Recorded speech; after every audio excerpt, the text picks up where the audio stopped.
Trump Force One is sitting at the West Palm Beach, Florida airport.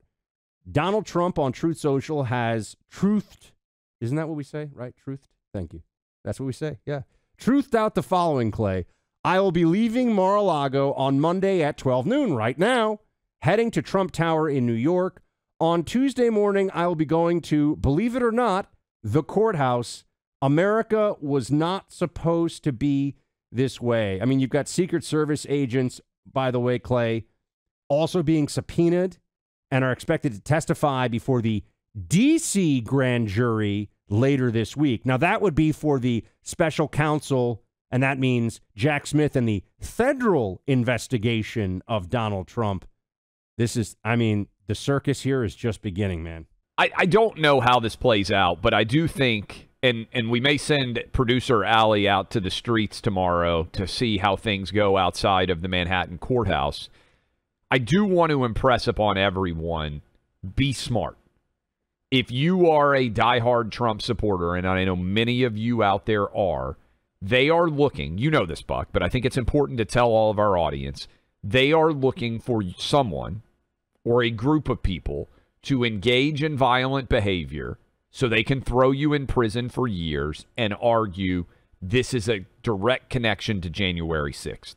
The fevered dreams of the Department of Justice right now are for some of you to show up and engage in behavior that they believe violates the law so that they can throw the book at you. So be super smart about how you respond anywhere in the country, but in particular in New York City, right?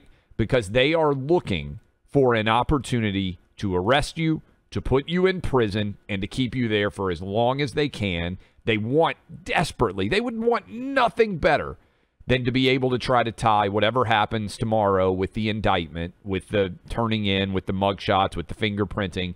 They want to turn that into a January 6th connection. So tomorrow's going to be wild. It's going to be hectic. It'll probably be wild, I would imagine, Buck, you would agree, outside of Trump Tower potentially tonight, with Trump traveling to New York to spend the night in Trump Tower to prepare to turn himself in tomorrow. It's going to, you used to hang out with us, but it's going to be tumultuous over the next couple of days, a situation that is truly without precedent in our nation's 240-year history. We just got to be smart. Just please, please, please be smart if you are listening to us in the way that you respond to what we will tell you is an indefensible decision by Democrats.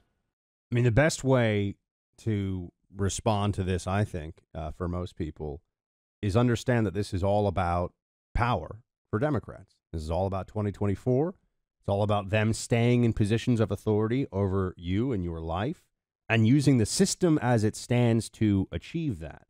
So if you want to win, you got to think, well, what can we do? What keeps Democrats up late at night? What upsets them more than anything else? The Biden regime, all of the people, all the different prosecutors doing the bidding of the left in this country, the notion that they will no longer have the power to do those things. That's the only thing that upsets them, right? You can call them any names you want. We can, I mean, you know, conservatives, I think it's good to see, we've all figured out, pointing out the hypocrisy, you know? Yeah, they're hypocrites, okay? They don't care. They do not care that they act in bad faith. They don't care that there are two sets of rules. The two sets of rules is the point. That's why they operate this way, because they think they can for now because they have the power that they do.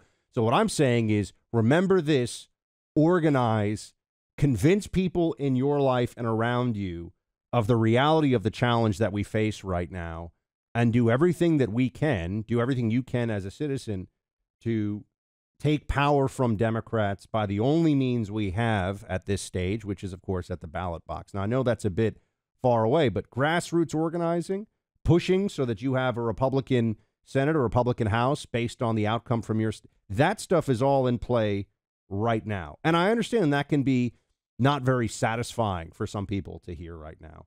And by all means, if people want to protest, of course, protest.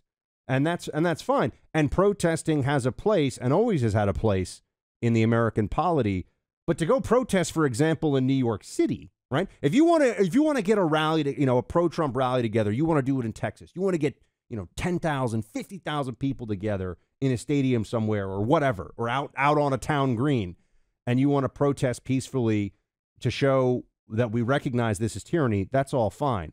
But to be 50 people standing outside the courthouse getting into it with police officers in New York City not only doesn't care, to your point, Clay, they want, brag the Democrats in charge, they want just one Trump supporter to throw a punch at a cop. I know you could say, but Buck, look at BLM and look at the riots.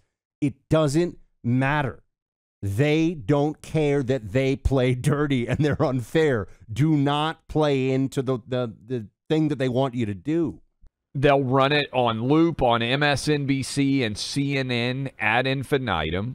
You know, all of you out there, I think, but in case you don't, there are probably professional provocateurs who will be a part of any protest that's going on in New York City. That is someone from Antifa. That is someone potentially from your federal government encouraging, goading, attempting to get you to behave in a way that would allow them to arrest you. Presume all of this, right? Presume that you are being set up all the time. Keep your head on a swivel and be careful, because they want you to be the face of Insurrection 2.0, why Donald Trump supporters can't be trusted. They're actually undertaking the radical, indefensible, without precedent attack upon our democracy. They are. But they want to use you as the poster child of Donald Trump and insurrectionists everywhere. Don't let them do it. Just be smarter. And by the way, you're listening to us right now if you have friends and family. I always said, Buck, remember when, you may not even remember this story, but when Harvey Updike, who was an Auburn fan, an Alabama fan, poisoned the Toomer's Oaks at Auburn and said that he did it. He called into Paul Feinbaum's show and said that he did it. Every Alabama fan out there was incredibly nervous that it might be their uncle who had done it, right? What I mean by that is, if you are a Trump supporter, every single Trump supporter just about can name somebody where you're like, if somebody was going to get in trouble, it was going to be Uncle Ray or it was going to be Cousin Jimmy, right? You can all name somebody. Talk to those people in your families, in your friends group. Talk them off the ledge. Be smart. And I would just point out that the guy who suddenly shows up at the rally, who's got conspicuous aviators on, kind of a cheap haircut, a big MAGA hat, but some black square-toed loafers on, and a new Carhartt jacket that's never been worn before, but all of a sudden he's donning the vestments of the working class, who's saying, throw some bricks at those cops. I promise you he's not your friend, and I promise you he's going to be testifying against you in federal court. He's a narc. He's a narc. Buck's right. If somebody is trying to encourage you to behave in a way that violates the law, you've seen a lot of the videos of January 6th. That man is a plant. Do not allow him to put you in a position where he can tackle you and his friends can put you in prison. So I actually think, I mean, we're going to be covering tomorrow all day, or all show updates about this fiasco with Trump. And I know there are a lot of people, not a lot of people, but there are people on the right for whom there's just this frustration with, oh my gosh, like we're talking about this, there's all these, once again, some issue of Trump becomes the focus of the country. They indicted a former president on the most 30 counts. Another rule, by the way, I'd put out there. Another rule. Anyone who says you haven't even seen what's in the indictment yet is a bad faith idiot, okay? Because we all basically know what's in the indictment. They haven't been able to hide to this point in time that Trump actually was getting, $1 million deposits in his bank account from Vladimir Putin, okay? I don't think Trump's going to be fingered as the primary culprit in the Kennedy assassination here. Exactly. I mean, we all know what's going on here. But I think it's significant. Remember our theory, and we talked about this. First time I mentioned it, I think, Clay, was actually when you were in Italy. Because I'd seen Andy McCarthy saying this on Fox, and right away I was like, yep, that's what this is. The dam has been broken. Georgia, the possible prosecution of Trump out of Georgia is looking now, I would give someone 2-to-1 odds it will happen.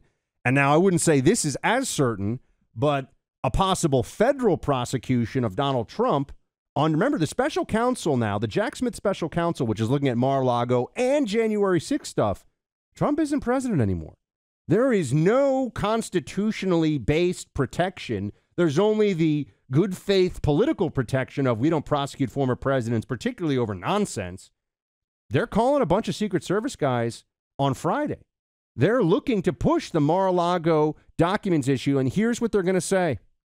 Because we all know Joe Biden is, I got documents under the Corvette, and I got documents next to the pool, and he's got classified documents everywhere.